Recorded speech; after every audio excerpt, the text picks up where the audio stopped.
All right, senators have faulted a section of Cabinet Secretaries over what they termed as constant snubbing of plenary sittings normally held on Wednesday.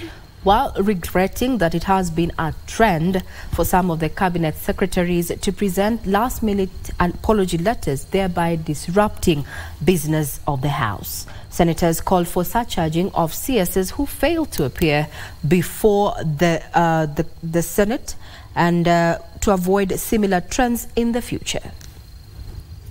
To write to this House, Mr. Speaker, barely 12 hours before our sitting to tell us that you are not appearing because you are globetrotting, Mr. Speaker, that cannot be taken kindly, Mr. Speaker. And therefore, even as you direct the Secretariat, Mr. Speaker, to write to these two CSs, you must express the displeasure of this House to them, Mr. Speaker. This is totally unacceptable.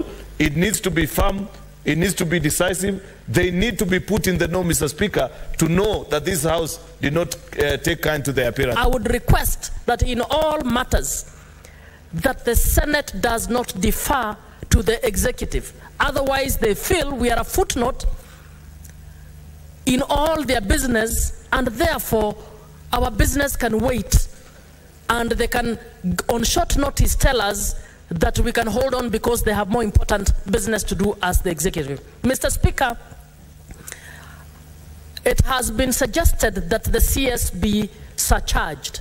Just need now to penalize them and let them feel the consequences. Otherwise, we are dissatisfied on what they are doing and the kind of notices they give us the last minute. My request to the chair would be use your position so that it does not become very frustrating and very demotivating for us, especially in the committees that we share, that we are at times even seen by some members of our committee like we are shielding the executive. We are not, Mr. Speaker. Wa Treasury, tumemwita amekosa kuja kwa committee 5 times.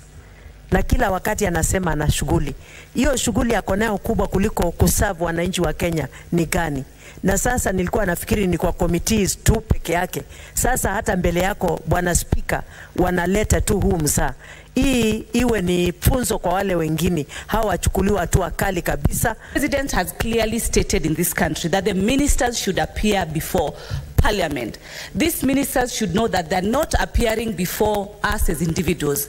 They are appearing before us because our key and first mandate in this country is what we call representation. We are the representatives of the people in this country.